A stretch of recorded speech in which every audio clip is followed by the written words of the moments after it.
చూస్తే ఏదో faction cinema చూసినట్టుగా అనిపించింది లిటరల్లీ. అంటే ఒకసారి ఇది చాలా మీకు ఇప్పుడు చూపించింది జస్ట్ ఏదో అంటారు కదా, ఒక చిన్న మచ్చు తునక మాత్రమే. నిజంగా వాళ్ళు జంతు బలులు చేసి మేకల తలలు నరికి వాళ్ళే పోస్టులు సోషల్ మీడియాలో పెట్టుకునే స్థాయికి వాళ్ళు దిగజారిపోయారంటే వాళ్ళు ఎంత ఉన్మాదుల్లా తయారవుతున్నారు, వాళ్ళు ఉన్మాదుల్లా వాళ్ళ నాయకుడు ఎలా తయారు చేస్తున్నాడన్న విషయాన్ని కూడా ప్రజలు గ్రహించాల్సిన అవసరం ఉంది. ఈరోజు మనం చూస్తానండి, కళ్యాణదుర్గం, ఉరవకొండ, సింగనమల, రాప్తాడు, కదిరి, పుట్టపర్తి, ధర్మవరం, కుప్పం, గోపాల్పురం, ఇలా కాన్స్టిట్యున్సీలు చూసుకుంటే ఇన్ని కాన్స్టిట్యున్సీల్లో అతని పుట్టినరోజుల సందర్భంగా జంతు బలులు చేసి వాటి తాలూకా మూగజీవాల తాలూకా ఉసురు తీసుకోవటమే కాకుండా ఇది తప్పు అని చెప్పిన వాళ్ళని కూడా తిరిగి వాళ్ళ మీద దాడి చేయటం. ఒక గర్భిణి అండి, నిజంగా గర్భం దాల్చారు అంటేనే ఆ కుటుంబంలోని ఆ ఆడబిడ్డని అపురూపంగా చూసుకుంటారు. ఎవరైనా కడుపుతో ఉన్న పిల్ల మనకి కనిపిస్తే బస్సులో కనిపించినా లేచి ఒక సీట్ ఇచ్చే సంస్కృతి. ఆ అమ్మాయి నుంచొని వెళ్తుంది అంటే అమ్మ ఓ దగ్గర కూర్చో అమ్మ అని ఆ గర్భిణీ స్త్రీకి గౌరవం ఇచ్చే పరిస్థితి. అటువంటి గర్భిణీ స్త్రీ అక్కడ బయట వాళ్ళు సంబరాలు చేసుకుంటూ ఇష్టానుసారంగా క్రాకర్స్ కాలుస్తూ ఉంటే ఆ అమ్మాయికి కొంచెం గాబరా అనిపించి కొంచెం దూరం వెళ్ళి మీ సంబరాలు చేసుకోండి అని చెప్తే కడుపు మీద కాలితో తన్నేడంత ఉన్మాదం ఉన్నదంటే ఈ రోజుకి ఆ నాయకుడు నోరిప్పట్లేదంటే జనాలకు ఎటువంటి మెసేజ్ వెళ్తుందో ఒక్కసారి ప్రజలు కూడా మనం ఆలోచన చేసుకోవాల్సిన అవసరం ఉందండి. ఈరోజు ఎక్కడో ఏదో మారుమూల గ్రామంలో తెలుసో తెలియకో ఎవడో ఇలా నరికాడు ఇలా చేసాడు అంటే మనం వాడు ఎందుకు చేశాడు అన్న దాని మీద ఎంక్వైరీ చేసుకోవచ్చు. కానీ చూస్తే సుమారుగా 10 నియోజకవర్గాలకి పైన ఈరోజు ఇదే పందాలో ఒకే రోజు ఒకే తరహాలో ఇలాగే జంతుబలులు ఇచ్చి రక్తాభిషేకాలు చేస్తూ ఉంటే ఇది వెనకాతల జగన్మోహన్ రెడ్డి దగ్గర నుంచి వచ్చిన ఒక పిలుపు అని అనుకోవడంలో తప్పే ఉంది. ఎందుకనంటే ఈరోజు చూస్తూ ఉంటే వాళ్ళ తాలూకా నాయకులేమో పెద్ద పెద్ద కత్తులు తీసుకొచ్చి కేకులు కట్ చేస్తారు, వాళ్ళ తాలూకా కార్యకర్తలేమో రౌడీలు మాదిరిగా రోడ్డు మీదకి వచ్చి జంతు బలులు చేసి రక్తాభిషేకాలు చేసి మేము 29లో మేము వస్తే ఈ రకంగా నరుకుతామని బహిరంగంగా చెప్పడమే కాకుండా ఫ్లెక్సీలు వేస్తున్నారు. అయినా కూడా ఎక్కడ ఎవరు కూడా ఇది తప్పు అని చెప్పే పరిస్థితులు వాళ్ళకి కనిపించట్లే.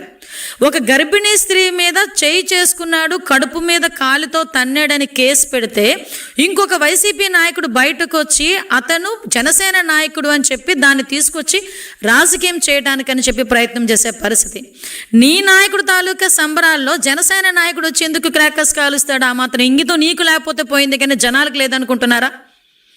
ఈరోజు ఒక్కసారి మనం ఆలోచించుకుంటానండి, ఈ రకంగా వీళ్ళు చేస్తున్న ఉన్మాదాలు ఒకవైపు చూస్తూ ఉంటే ఇంతకుముందు మీ అందరికీ తెలుసు, ఇంతకుముందు రౌడీయిజం చేసేవాళ్ళంటూ సెపరేట్గా ఉండేవాళ్ళు, నక్సలిజం చేసే వాళ్ళని మనం అరికడుతున్నాం, రౌడీయిజం చేసే వాళ్ళని అరికడుతున్నాం, ఫ్యాక్షనిజాన్ని కూడా గౌరవ ముఖ్యమంత్రి గారు ఏ రకంగా అణిచివేశారో మీ అందరికీ తెలుసు, ముఠా తగాదాలని కూడా ఏ రకంగా అణిచివేశారో తెలుసు, మతాల మధ్య విద్వేషాలు రెచ్చగొట్టి కర్ఫ్యూలు విధించే పరిస్థితి నుంచి కూడా ఎక్కడా కూడా మత విద్వేషాలు లేకుండా చేసిన ఘనత కూడా గౌరవ ముఖ్యమంత్రి చంద్రబాబు నాయుడు గారిది. అటువంటి పరిస్థితి నుంచి ఈ రోజు పరిస్థితి ఏందిరా అంటే వాళ్ళెవరు ఈరోజు రోడ్ల మీదకి వచ్చి ఉన్మాదుల్లా వ్యవహరించే పరిస్థితి కనిపించట్లే. కేవలం రాజకీయ ముసుగులో రాజకీయాన్ని అడ్డం పెట్టుకొని రౌడీయిజం చేస్తూ రౌడీయిజం చేయిస్తూ ఈరోజు ప్రజలను భయభ్రాంతులు గురిచేసి రాష్ట్ర అభివృద్ధికి ఆటంకం కలిగించడానికి ఒక కుట్ర పన్నే విధంగా ఈరోజు మనం కనిపిస్తుంది. ఈరోజు ఇక్కడ మనం ఒకసారి ఒక యాంగిల్ చూస్తానండి. ఈరోజు నేను చాలా కేసులన్నీ చూశాను, క్రోనలాజికల్గా కూడా నేను అన్నీ తెప్పించుకుంటే వీటిలో ఉన్న అన్నింటిలోని కూడా చాలామంది 18 సంవత్సరాల లోపున్న పిల్లలు కూడా రోడ్ల మీదకి వచ్చి పెద్ద పెద్ద కత్తులు పట్టుకొని తలలు నరికి ఆ కేసుల్లో కూడా ఇరుక్కున్న పరిస్థితి ఈరోజు కనిపించింది. అంటే నేనేమంటానంటే ఇంతకు ముందు నువ్వు అధికారంలో ఉండేటప్పుడు గాంజాను తీసుకొచ్చి యువత భవిష్యత్తుని విపరీతంగా నాశనం చేసి వాళ్ళని ఒక సైకోల కింద ఉన్మాదుల కింద కొంతమందిని తయారు చేసిన పరిస్థితి, మళ్ళా తిరిగి ఇప్పుడు అదే రకంగా ఈరోజు బయటకు వచ్చి అపోజిషన్లో ఉన్నప్పటికీ కూడా ప్రతిపక్షంలో ఉన్నప్పటికీ కూడా ప్రజల్ని భయభ్రాంతులను చేయడానికి అటువంటి చిన్న చిన్న పిల్లల్ని ఈరోజు జీవితాలు నాశనం చేస్తూ ఉంటే వైఎస్ఆర్సీపీ నాయకుడికి కనీసం కనికరం అనిపించట్లేదా? ఈరోజు నేను ఎందుకు మాట్లాడుతున్నానంటే ఈరోజు చాలామంది నేను చూస్తే ఎంతమందిని ఈరోజు వాళ్ళందరినీ కూడా నేను బయటకు చూసాం, ఎంతమంది ఏ ఏజ్ గ్రూప్ ఆఫ్ పిల్లలు ఉన్నారు, ఎవరున్నారు ఇందులో అని చూస్తే 17 సంవత్సరాల పిల్లలు కూడా ఉన్నారు ఇందులో, 19 సంవత్సరాల పిల్లలు కూడా ఉన్నారు. అంటే నువ్వు ఎలాంటి పిల్లల్ని ఈరోజు బయటకు తీసుకొచ్చి వాళ్ళ జీవితాలు నాశనం చేస్తున్నావు. కనీసం నేను తల్లిదండ్రులు కూడా ఒకటి విజ్ఞప్తి చేస్తున్నా, ఒక రాజకీయ పార్టీ వెనకాతలు పంపించినప్పుడు మీరు ఏ రాజకీయ పార్టీ వెనకాతలు మీరు పంపిస్తున్నారు, ఆ రాజకీయ పార్టీ నాయకుడు తాలూకా చరిత్ర ఏంటి, ఆ రాజకీయ పార్టీ నాయకుడు తాలూకా ఉద్దేశాలు ఏంటి, రేపొద్దున నీ కొడుకుకి ఏమైనా జరిగినా, రేపొద్దున నీ కొడుకు ఏమైనా ఇబ్బంది వచ్చినా రాజకీయ నాయకుడు వచ్చి నిలబడతాడా అన్న విషయం కూడా ఈరోజు తల్లిదండ్రులు కూడా ఆలోచించుకోవాల్సిన విషయం అవసరం ఉందండి. ఎందుకంటే ఒక రకంగా చెప్పాలంటే వైసీపీ నాయకుడు తాలూకా పరిస్థితి ఎలా ఉందంటే, ఆస్తి గురించి సొంత తల్లి మీద సొంత చెల్లి మీద కేసులు పెట్టినవాడు రేపొద్దున నీ కొడుకుని ఎవరైనా అరెస్ట్ చేస్తే ఇలాంటి విషయాలు వస్తాడని మీరు ఎందుకు అనుకుంటున్నావు? నీ కొడుకుని రక్షిస్తాడని నువ్వు ఎలా ఆలోచించుకుంటున్నావు? ఒకసారి నేను ఇదే ఆలోచిస్తున్నాను. ఎందుకంటే ఏంటండి, చిన్న చిన్న పిల్లలండి, 17 సంవత్సరాలు 18 సంవత్సరాల పిల్లలు ఈరోజు కత్తులు పట్టుకుని రోడ్డు మీదకి వచ్చి నరుకుతాం చంపుతాం అని చెప్తా ఉంటే, ఒక ప్రతిపక్ష హోదా చేసేవు, ఒక ముఖ్యమంత్రి, మాజీ ముఖ్యమంత్రివి, ఒక పార్టీ నడుపుతున్న వ్యక్తివి బయటకు వచ్చి ఇది తప్పు అని చెప్పే ధైర్యం లేదు, తప్పు అని చెప్పడానికి కూడా నీకు మనసు రావట్లేదు, మాట రావట్లేదంటే ఏంటి నీ ఉద్దేశం? అధికారంలో ఉన్నప్పుడు డాక్టర్ సుధాకర్ మాస్క్ అడిగిన పాపానికి డాక్టర్ సుధాకర్ని ఆ రోజు చచ్చిపోయే పరిస్థితి తీసుకొచ్చావు. ఆ రోజు నీ ఎమ్మెల్సీ అనంతబాబు డ్రైవర్ సుబ్రహ్మణ్యాన్ని చంపి డోర్ డెలివరీ చేస్తాడు, నువ్వేమీ మాట్లాడు. అమర్నాథ్ గౌడ్ అని ఒక చిన్న పిల్లోడు తన అక్కని ఎందుకు ఏడిపించారని అడిగితే నడి రోడ్డు మీద పెట్రోల్ వేసి తగలబెట్టేసిన రోజు నువ్వు మాట్లాడు. ఇలాంటి ఎగ్జాంపుల్స్ చూస్తే చాలా చెప్పగలం. నువ్వు అధికారంలో ఉన్నప్పుడు చేసిన అఘాయిత్యాలు మళ్ళా తిరిగి 11 సీట్లకి ప్రజలు ఇచ్చినా కూడా ఈ రోజుకి కూడా బుద్ధి లేకుండా, కనీసం మార్పు లేకుండా తిరిగి ఇంకొక రకమైన ఉన్మాదానికి తీసుకొచ్చి యువతని బలి చేసే పరిస్థితి ఈరోజు తీసుకొస్తున్నావంటే అసలు నేను ఒకటే చెప్తున్నా, అసలు నువ్వు మనిషివేనా అని అడుగుతున్నా. రాజకీయ నాయకుడు ఇవన్నీ పక్కన పెట్టు, కనీసం మనిషిగా మానవత్వం ఉన్న వ్యక్తిగా ఇది నువ్వు ఎలా సమర్థిస్తున్నావు అని అడుగుతున్నాను ఈరోజు. అంటే ఒకసారి మనం ఆలోచించుకుని చూసుకుంటానండి.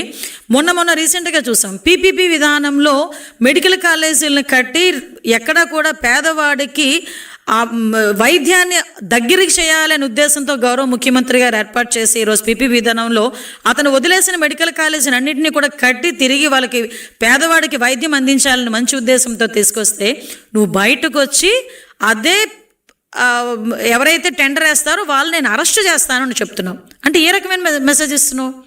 అంటే ఇంతకు ముందు కూడా అలాగే బెదిరించావు, ఇప్పుడు బెదిరిస్తూనే ఉన్నావు. అంటే వచ్చేసరికి నేను వస్తాను, బెదిరిస్తున్నాను అని చెప్పేసి ఇండికేషన్ ఇస్తే ఈరోజు నిన్ను చూసి భయపడిపోయేవాళ్ళు, నిన్ను చూసి బెదిరిపోయేవాళ్ళు ఆంధ్రప్రదేశ్ రాష్ట్రంలో ఎవరూ లేరు. నేరాల్ని ప్రోత్సహించే పరిస్థితి నీదైతే నేరాలను అరికట్టడానికి ఇక్కడ ఉన్నది సిబిఎన్. దయచేసి అది గుర్తుపెట్టుకో జగన్మోహన్ రెడ్డి. నీ మనుషుల్ని ఎంతమంది పంపించి ఎన్ని భయభ్రాంతులు గురి చేయాలని చెప్పి నువ్వు చూస్తున్నావో చూసుకో. ఎలా అరికట్టాలో మాకు తెలుసు, అరికట్టడానికి ఎవరు ఇక్కడ ఉన్నారో కూడా నీకు తెలుసు. అది చంద్రబాబు నాయుడు గారు ఉన్నారు ఇక్కడ. ఇష్టానుసారంగా రోడ్ల మీదకి వస్తాం, కత్తులు పట్టుకొని తిరుగుతాం, కొడవళ్ళు పట్టుకొని తిరుగుతాం, రపా నరుగుతామని చెప్పి రెచ్చిపోయి రోడ్డు మీదకి వచ్చి ఉన్మాదం చేయడానికి గనక ప్రయత్నం చేసిన ఆ ఆలోచన వచ్చినా ఒక్కసారి గుర్తుపెట్టుకో, ఎవరిని వదిలిపెట్టేది లేదు. ఈ రోజుకి ఈ రకంగా ఫ్లెక్సీల మీద రక్తాభిషేకాలు చేసిన ప్రతి ఒక్కడు రిమాండ్లో ఉన్నాడు. ఈ రోజుకి ఎవరిని కూడా వదిలిపెట్టాం, ప్రతి ఒక్కరిని ప్రజలకి ఎగ్జిబిట్ చేస్తాం. ఇంతకు ముందులాగా ముసుగులేసి బయటకు తీసుకొచ్చే పరిస్థితి కాదు. ఈరోజు ఒక పోక్సోలో చిన్న పిల్ల మీద రేప్ అటెంప్ట్ చేసిన రోడ్డు మీద నడిపించే తీసుకెళ్తాం. నువ్వు కత్తి పట్టుకొని ఉన్మాదం చేయడానికి ప్రయత్నం చేసిన వాడిని కూడా రోడ్డు మీదకి తీసుకెళ్ళి రోడ్డు మీద ప్రతి ఒక్కడికి ఇలాంటోడు, వీడు రౌడీయిజం చేస్తున్నాడు, ఇలాంటి వాడి వల్ల సమాజానికి ముప్పు అని చెప్పి ప్రజలకు చూపించడానికైనా రోడ్డు మీద నడిపించి తీసుకెళ్తాం. అలాగే తీసుకెళ్తున్నాం కూడా. రౌడీ షీటర్ని కూడా ఈరోజు రోడ్డు మీదకి తీసుకొచ్చి మేము నడిపిస్తున్నాం. ఇష్టానుసారంగా చేసుకుంటాము, మాకు నచ్చినట్టు ప్రవర్తిస్తాము, ఎవడో అడ్డొస్తాడో చూస్తామని మీరు అనుకుంటే రండి, మేము చూసుకుంటామని మేము కూడా సిద్ధంగానే ఉన్నాం. మా డిపార్ట్మెంట్ కూడా సిద్ధంగానే ఉంది. ఎవడు పడితే వాడు వచ్చి రోడ్ల మీదకి వచ్చి కత్తులు పట్టుకొని తిరుగుతామంటే చూస్తూ ఊరుకోవడానికి ఈరోజు మీరు కాదు, ఇక్కడ ఉన్నది సిబిఎన్. మళ్ళీ చెప్తున్నా, ఇక్కడ ఉన్నది చంద్రబాబు నాయుడు గారు. ఎట్టి పరిస్థితుల్లోని లా అండ్ ఆర్డర్ విషయంలో రాజీ పడే ప్రసక్తి లేదు. ఈ రోజుకి కూడా మేము చాలా ధైర్యంగా చెప్తున్నాం, క్రైమ్ రేట్ కూడా 4% మేము తగ్గింది. ఈరోజు మేము చేస్తున్న ప్రతి ఒక్క ఒక పక్క నుంచి అభివృద్ధి, ఒక పక్క నుంచి సంక్షేమం చేస్తూనే లా అండ్ ఆర్డర్ విషయంలోనే కూడా ఫర్మ్గా ఉన్నాం. కాబట్టి ఈరోజు ఆంధ్రప్రదేశ్ని చూసి, చంద్రబాబు నాయుడు గారిని చూసి ఈరోజు అనేకమైన పరిశ్రమలు ముందుకు వస్తున్నాయి, పెట్టుబడులు పెట్టడానికి ముందుకు వస్తున్నారు, అనేకమైన ఉద్యోగ అవకాశాలు వస్తున్నాయి, గూగుల్ లాంటి డేటా సెంటర్లు వస్తున్నాయి. ఇవన్నీ వస్తుంటే చూసి ఓర్వలేక నీ రౌడీయిజంతో, నీ రౌడీ మూకలతో ప్రజల్ని భయభ్రాంతులకు గురి చేయడానికి ప్రయత్నం చేస్తే మేము చూస్తూ ఊరుకోవాలా? ఒక్కసారి ప్రజలు కూడా ఆలోచన చేసుకోవాలి. ఇంతకుముందు ఇదే రకంగా ఉన్మాదాలు చేసి అధికారంలోకి వచ్చి బాబాయ్ హత్యను అడ్డం పెట్టుకొని, బాబాయిని హత్య చేయించి దాన్ని అడ్డం పెట్టుకొని అధికారంలోకి వచ్చి ఎంతమంది ప్రాణాలని తీశారో మీకు కూడా తెలుసు, ఎన్ని ఉన్మాదాలు చేశారో మీకు కూడా తెలుసు, ఎంత అవినీతి చేశారో మీకు కూడా తెలుసు. అదే ప్రజలు ఈరోజు 11 సీట్లకి పరిమితం చేసి ఇంట్లో కూర్చోబెట్టినా కూడా తిరిగి మళ్ళీ అదే రకంగా వాళ్ళ తాలూకా కార్యకర్తలను ముందుకు తీసుకొచ్చి సైకోయిజాన్ని చూపిస్తూ ఉన్మాదుల్లో రెచ్చగొట్టి మనల్ని భయపెట్టే ప్రయత్నం చేస్తున్నారు. మేము ఒకటే చెప్తున్నాం, ఈరోజు భయపెడితే భయపడిపోవడానికి మేము ఎక్కడ ప్రజలు కూడా ఎవరు కూడా సిద్ధంగా లేరు. మేము ఒకటే మళ్ళీ చాలా క్లియర్గా చెప్తున్నాం, ఇష్టానుసారంగా చేస్తాము, ఎలా పడితే అలా ముందుకు వస్తాము, కత్తులు పట్టుకొని తిరుగుతామంటే కనుక చూస్తూ ఊరుకునే ప్రసక్తి లేదు. మా పోలీసులు ఫర్మ్గా ఉన్నారు, డిపార్ట్మెంట్ ఫర్మ్గా ఉంది. గౌరవ ముఖ్యమంత్రి గారు చాలా క్లియర్ ఆదేశాలు ఇచ్చారు, రౌడీయిజాన్ని ఎట్టి పరిస్థితుల్లోని అణిచివేయాలని. ఇలాగే రౌడీయిజం చేస్తే రాష్ట్ర బహిష్కరణ చేయడానికి కూడా మేము సిద్ధపడతాం. అంతే తప్పించి మీరు ఏం చేసినా చూస్తూ ఊరుకోనే ప్రసక్తి లేదు, ఊరుకోమని కూడా మీ అందరికీ కూడా హెచ్చరిస్తూ, ఇలాంటి ప్రయత్నాలు చేస్తున్న వాళ్ళందరినీ కూడా మానుకోమని వాళ్ళకి కూడా సూచనిస్తూ, దయచేసి తల్లిదండ్రులకి ప్రజలకి చివరిగా ఒక విన్నపం, ఇటువంటి రాజకీయ నాయకుల్ని, ఇటువంటి రాజకీయ పార్టీలని ఎంతవరకు మన మధ్యలో తిరగనిస్తూ మన పిల్లల భవిష్యత్తును నాశనం చేసుకుంటామో ఒక్కసారి ప్రజలు కూడా ఆలోచన చేసుకోవాలి. మళ్ళీ చెప్తున్నా, ఇలాంటి రాజకీయ నాయకులు వెనకాతల మన బిడ్డల్ని పంపించేటప్పుడు ఆ బిడ్డల తాలూకా భవిష్యత్తుకి భరోసా ఉండే నాయకుడు వెనకతలు పంపించాలి తప్పించి ఇలా కత్తులు పట్టుకుని తిరిగే నాయకులు వెనకతలు పంపిస్తే నీ బిడ్డ భవిష్యత్తు నాశనం అవుతుంది. ఈరోజు మేము స్కిల్ డెవలప్మెంట్ సెంటర్ లాంటివి పెట్టి ఈరోజు పిల్లలకి ఉద్యోగ అవకాశాలు ఇవ్వాలని, యువతకు ఉద్యోగ అవకాశాలు ఇవ్వాలని మేము చూస్తూ ఉంటే ఈరోజు ఆ వైఎస్ఆర్సీపీ పార్టీ నాయకుడు కత్తులు ఇచ్చి రోడ్డు మీదకి వచ్చి ఉన్మాదం సృష్టించమని చూస్తూ ఉంటే ఒక్కసారి ఆ తేడా కూడా ప్రజలు, తల్లిదండ్రులు కూడా గ్రహించాలని మీ అందరికీ కూడా తెలియజేసుకుంటూ సెలవు తీసుకుంటున్నాను.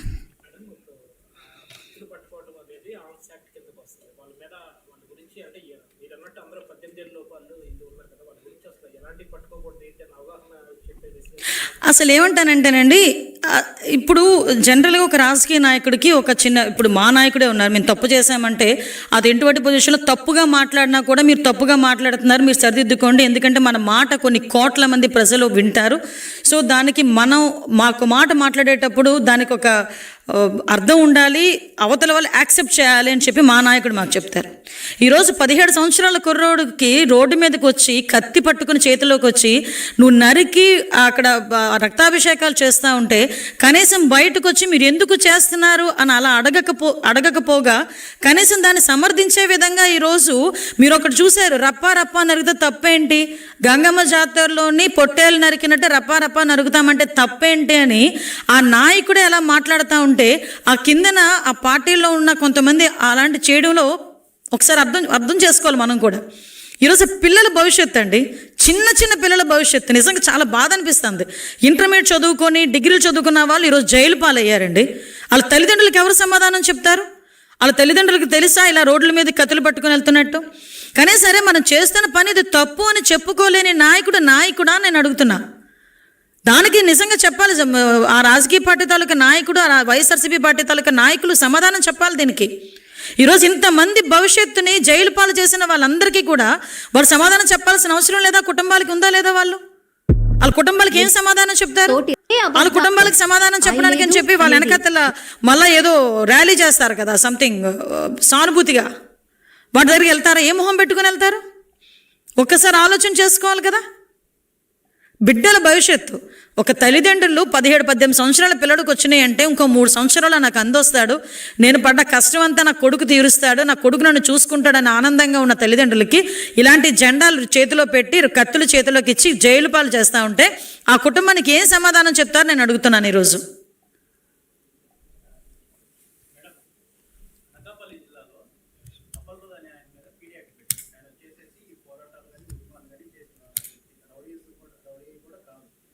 దాన్ని మీరు ఎలా చూస్తున్నారు? అంటే అతని మీద 19 కేసులు ఉన్నాయని చెప్పేసి మెమో ఇచ్చారు. 19లో 12 ఏమో క్లోజ్ అయిపోయింది, 4 ట్రయల్ రన్స్ ఉన్నాయి, మిగిలిన ఏమో ఇంకా 151 సెక్షన్. అంటే విషయం ఏంటంటే ఈరోజు అటువంటి పరిస్థితి వచ్చింది అనుకునేటప్పుడు పోలీస్ దగ్గర ఫుల్ రికార్డు ఉంటుందండి. పోలీసులు అంటే దానికి కూడా ఒక పీడీ యాక్ట్ పెట్టేదానికి కూడా ఒక ప్రొసీజర్ ఉంటుంది. ఆ ప్రొసీజర్ ప్రకారం తీసుకెళ్ళకపోతే కోర్టులు కూడా ఒప్పుకోవు కదా. యాజ్ పర్ ప్రొసీజరే పోలీసులు చేస్తున్నారు.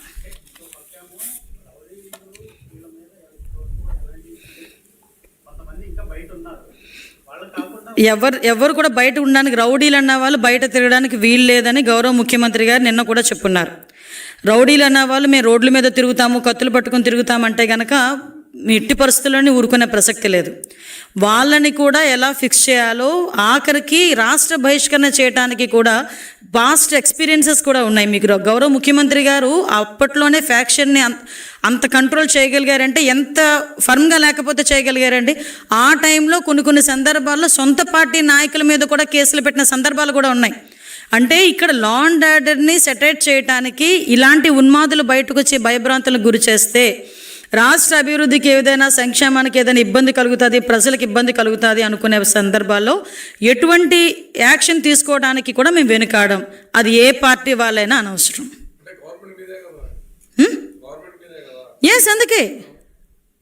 అందుకే మేమే చెప్తున్నాం, ఏ పార్టీ వాళ్ళైనా, అదే టీడీపీ వాళ్ళైనా, జనసేన వాళ్ళైనా, బీజేపీ వాళ్ళైనా, వైఎస్ఆర్సీపీ వాళ్ళైనా, ఎవరైనా కూడా రౌడీయిజం చేస్తూ రోడ్డు మీదకి వచ్చి ఉన్మాదుల్లా ప్రవర్తిస్తామంటే కనుక మేము చూస్తూ ఊరుకోం. కంపల్సరీగా వాళ్ళని ఏ రకంగా వాళ్ళని జైల్లో పెట్టాలి, వాళ్ళని ఏ రకంగా అరికట్టాలనేది గవర్నమెంట్ నిర్ణయం తీసుకుంటుంది. లా అండ్ ఆర్డర్ విషయంలో ఎట్టి పరిస్థితుల్లోనే బ్యాక్ స్టెప్ వేసే ప్రసక్తే లేదు.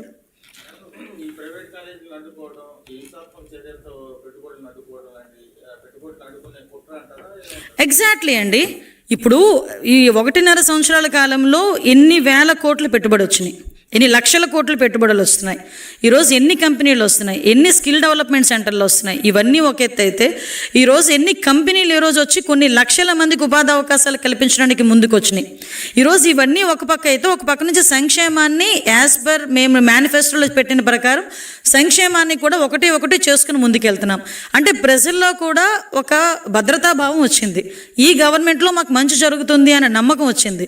ఈ నమ్మకం కనుక ఇలాగే కొనసాగితే డెఫినెట్గా వాళ్ళ ఉనికికే ప్రమాదం అన్న సంగతి తెలుసుకొని ఇలాంటి పుట్టినరోజు వేడుకలు లేకపోతే ఏదో ర్యాలీల పేరిట రోడ్ల మీదకి వచ్చి రపారపం అని చెప్పి ఒక స్లోగన్ ఇచ్చి వీళ్ళండమే కాకుండా నాయకులు కూడా స్టేజ్ల మీద రపారపం అని స్లోగన్లు ఇస్తున్నారంటే ఏ మెసేజ్ వెళ్తుందండి? ఒక్కసారి మనం ఆలోచించుకోవాల్సిన అవసరం ఉంది కదా. మనం ప్రజాస్వామ్యంలో ఉన్నామండి. ప్రజలు ఈరోజు మాకు మ్యాండేట్ ఇచ్చారు, మమ్మల్ని ఒక అధికారంలో కూర్చోబెట్టారు. మేము కూడా ప్రజలకు ఇబ్బంది లేకుండా చేసుకోవాల్సిన బాధ్యత మా మీద ఉంది. మేము ఏదైతే మేనిఫెస్టో ప్రకారం చెప్పామో దాన్ని నిలబెట్టుకోవాల్సిన అవసరం ఉంది. ఇవన్నీ మేము చేస్తూ ఉంటే, ఇందాకే మీకు ఒకటి చెప్పాను, ఎక్కడో ఒక మారుమూల ఒక ప్లేస్లో జరిగిందంటే అయ్యో వాడికి తెలియక ఏదో చేశాడా, లేక జనరల్గా చేశాడా అనుకోవచ్చు. మీకు చూస్తే దగ్గర 10, 11, 12 కాన్స్టిట్యున్సీల్లో ఒకే రోజు ఒకే పందాలు ఒకేలా జరిగినాయి అంటే ఒకసారి ఆలోచన చేయండి. వెనకాతలు ప్రీ ప్లాన్డ్గా జరిగిందన్నది క్లియర్గా అర్థమవుతుంది కదా. అది ఈరోజు మేము ఎగ్జిబిట్ చేయాలి, ప్రజలు కూడా తెలుసుకోవాలి. ఒక్కొక్కరు ఒక సంబరాల్ని కూడా జంతు బలులు చేసి ఆ మూగజీవాల్ని వీడియో తీస్తూ ఆ ఉన్మాదం ఏంటంటే, ఆ సైకోయిజం ఏంటంటే, కనీసం అనకూడదు. కానీ ఏదో ఒక చిన్న కోడిని అమ్మవారు ముందు కట్ చేసేటప్పుడు కూడా ఒక వారుగా పెడతారు, ఎక్కడో పెడతారు, అందరూ కనిపించేటట్టుగా కూడా పెట్టరు. అలాంటిది రోడ్ల మీద వీడియోలు తీస్తూ ఫ్లెక్సీలు ఎదురుగా పెద్ద కత్తులు తీసుకొని నరుకుతూ ఏంటండి అది? అంటే వాళ్ళని ఎవరు ఏమీ చేయలేరని ఆలోచన, లేకపోతే ఎవడైనా మేము చేస్తే ఎవరు వచ్చి వాళ్ళు రక్షిస్తారని ఆలోచన? అదొకసారి ప్రజలు గ్రహించాలి. నేను అదే అంటున్నా, ఈరోజు మేము చేయాల్సిన పని మేము చేస్తాం, మేము లీగల్గా మేము ఏం చర్యలు తీసుకోవాలో ఆ చర్యలు మేము తీసుకుంటాం. కానీ ఎంతవరకు ప్రజలు కూడా అవగాహన కావాలి, ప్రజలు కూడా తెలుసుకోవాలి. ఈరోజు దాని గురించేనే నేను పర్టికులర్గా ఈరోజు మాట్లాడే పరిస్థితి. అందులో బలైపోతున్నది జగన్మోహన్ రెడ్డో వాళ్ళ నాయకులో కాదు, చిన్న పిల్లలు వాళ్ళ భవిష్యత్తును పాడు చేసుకుంటున్నారు. రేపొద్దున జైల్లోకి వెళ్ళి బయటకు వస్తాడు, వాళ్ళిద్దరు చదువుకున్న రేపొద్దున ఉద్యోగం వస్తుందండి, ఒక గవర్నమెంట్ ఉద్యోగం తెచ్చుకోగలడా అతను?